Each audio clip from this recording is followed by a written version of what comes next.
So, how are you supposed to be a Decepticon when you have blue eyes? And you're on our side? Well, we are in an apocalypse, are we not? Fair point.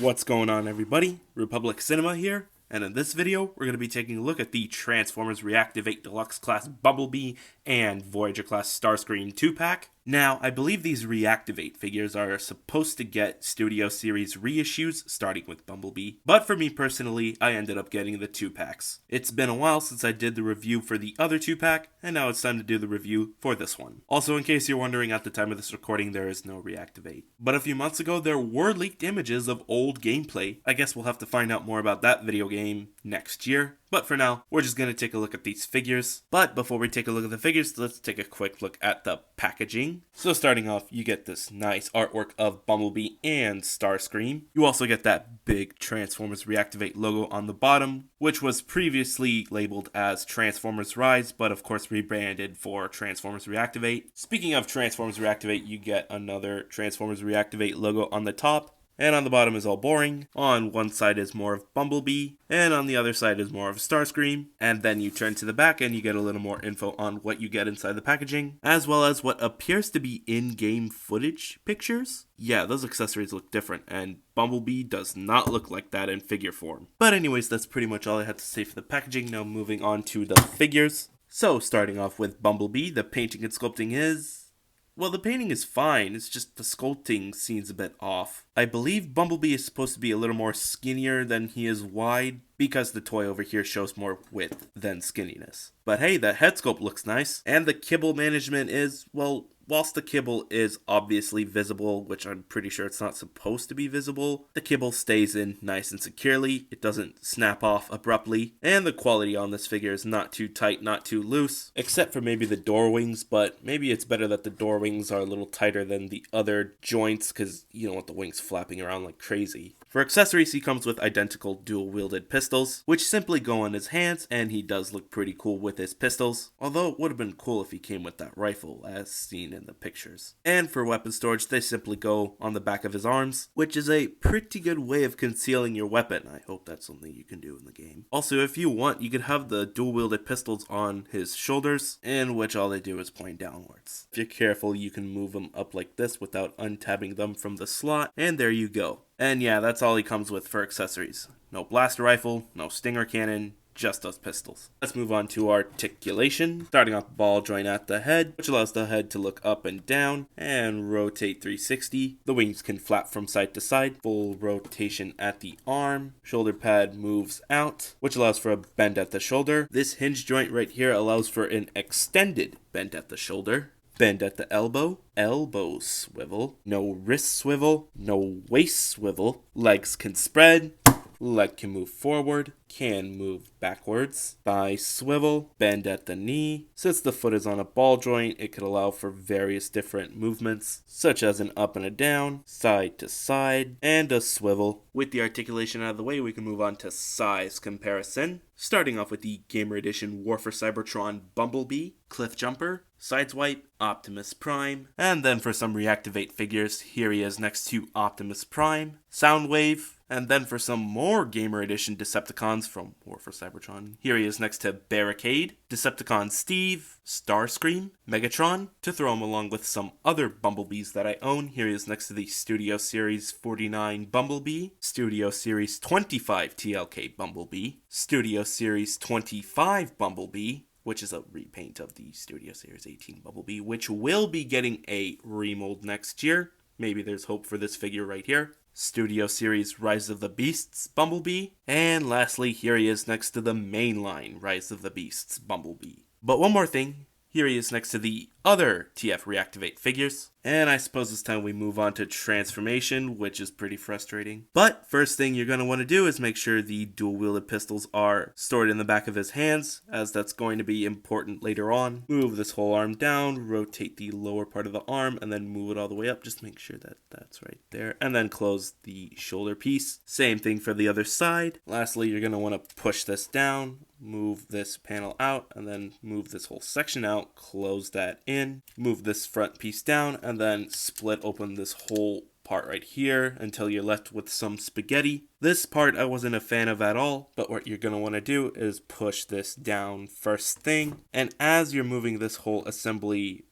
frontwards like so, you're also going to want to at the same time close this in. And once you get roughly right around there, you're going to want to go ahead and, okay.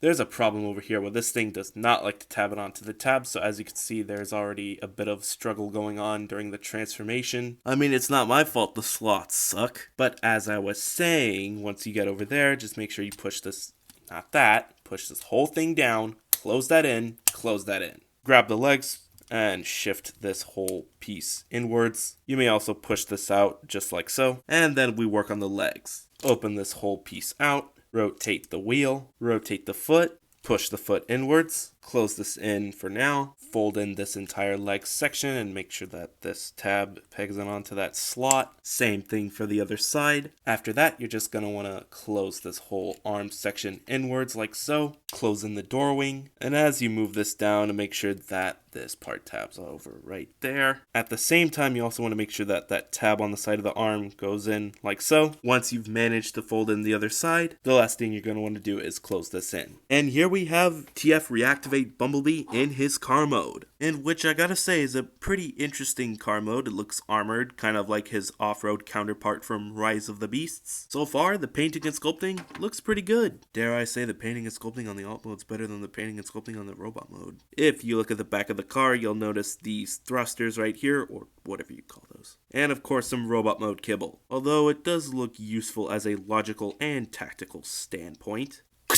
For creativity, you can also have the dual pistols placed on the top of the car hood, kind of like stealth mode if you ask me. However, in case you already have those dual-wielded pistols stored inside, I would recommend trying to untab them, just for them to be placed on the hood inaccurately, although it does look cool. And one more thing, this does remind me of a reference from Transformers Dark of the Moon. For a few comparisons, here he is next to the Gamer Edition War for Cybertron Bumblebee in alt mode, Off-Road Bumblebee, Mainline Off-Road Bumblebee, Soundwave, and Optimus Prime. And then one more thing, here he is next to both Optimus Prime and Soundwave all together. The robot modes for these figures might not be the best, but the alt modes are really great, especially Optimus's alt mode. Be sure to let me know how you guys are liking these figures so far. Now moving on to Starscream.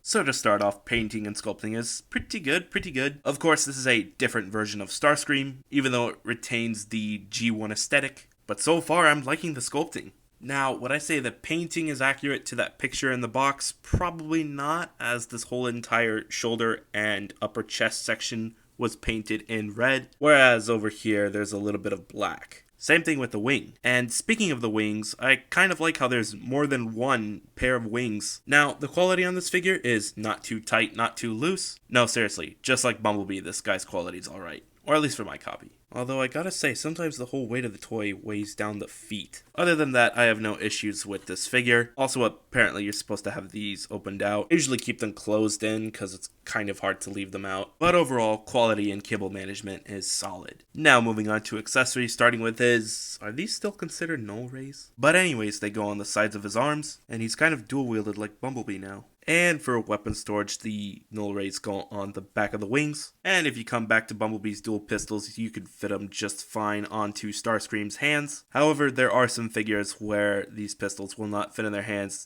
thanks to the magazines. Maybe it's because some other figures' fingers are more spread out, whereas this guy's fingers are more closed in. And yeah, that's pretty much it for accessories. He, again, much like Bumblebee, only comes with 2 accessories. But anyways, moving on to articulation. Starting off, head is on a ball joint, wings can flap and move up and down, whereas the smaller wings can only flap from side to side. Full rotation at the arm, shoulder pad moves out, bend at the shoulder, bicep swivel, bend at the elbow. No wrist swivel, but you can move the head up and down, which is primarily used for transformation. Waist swivel, the hip skirts move down, which allows the leg to spread.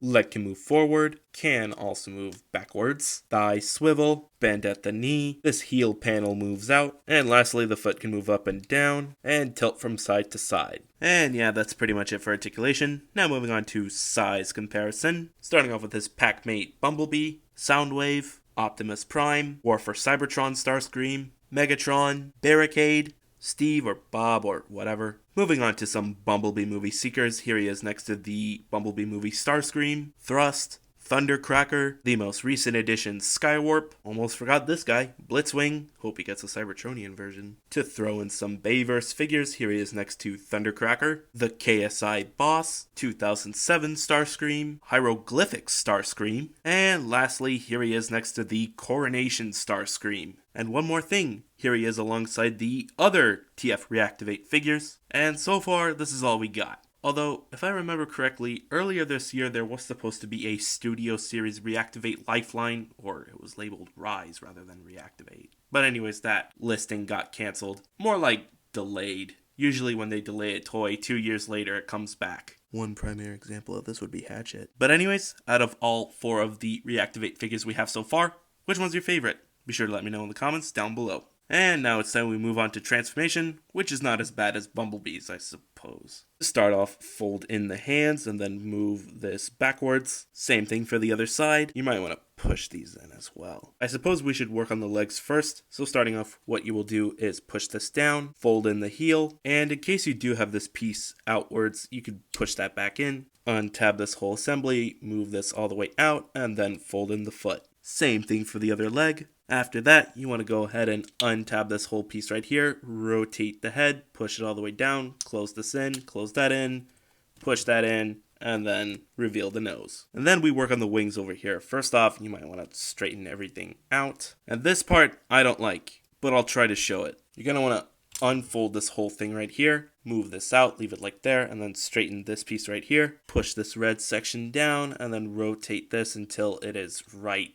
there. Same thing for the other wing. Shift this like so, move this out, and leave that for now. After that, you want to work with folding in the arms, which is going to start with one side. What you're going to do is untab this, which will move the arm down, move it all the way down, and there's this little piece right here that will move down as well. Push this red thing in, push the fin right all the way back in there. Again, same thing for the other arm. And then here's the tricky part. What you will do is try to make these 2 slots and these 2 tabs join together. So I suppose once you've done that, just make sure that you tab in before you collapse this whole assembly right onto there. Just push that all the way in if you can, and then push that in like so. You also want to push the arms inwards onto that tab right there, as there is a slot, but for some reason they don't. Okay, once you've got the other arm done, all you want to do next is just push the legs inwards. Just make sure that both tabs are tabbed into that slot right there. And I suppose the last thing you want to do is move these fins outwards. And here we have the jet mode, which I've never seen a jet mode like this in real life, or at least in Google Pictures. But either way, it's a sick looking jet with no landing gears. The kibble management is okay. The only thing sticking out is the shoulders right here. Literally everything else, not so much. And again, for weapon storage, the null rays go on the bottom of the plane wings. And there you have Starscream ready to shoot at whatever those apocalyptic creatures are supposed to be in the game. Also, the slots on the null rays are not 5mm blast effect compatible. Perhaps 3mm tip compatible, but I don't think there's any blast effect with a 3mm tip. There is, however, multiple blast effects with a 5mm tip with a 3mm port on the inside. So yeah, in terms of blast effects, you're going to have to improvise. For a brief comparison in alt mode, here he is next to, again, his pack-mate Bumblebee, Soundwave, Optimus Prime, and then here's all of the Reactivate figures in their alt modes. Again, these are the only Transformers Reactivate figures we have so far. I am sure we will eventually get to see more Reactivate figures in the future, let alone the video game. Oh, and I would love to try out the video game, but that's probably another story for another time, for another review. Be sure to let me know in the comments which alt mode from the Transformers Reactivate figures you guys like the most, because for me personally,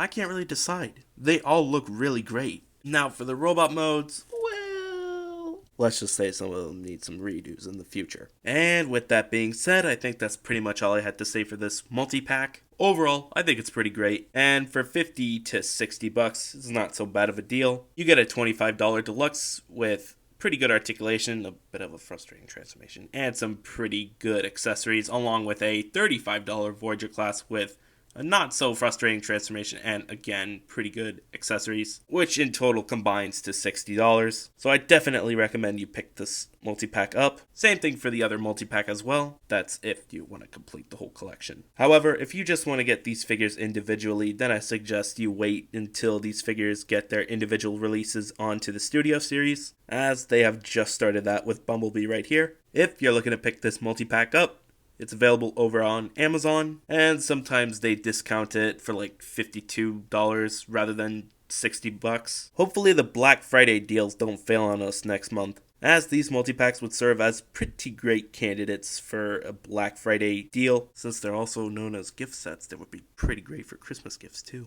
Again, it's all up to you whether or not to pick these figures up. Either choice is fine, and yeah, that's it. With that being said, if you like what you saw in this video, be sure to slam that like button, share this with your friends as well, turn on post notifications so that way you don't miss another upload. Let me know how I did in this video, and most importantly, be sure to hit that big red subscribe button. And yeah, I think that's pretty much it. Thank you very much for watching. Teo!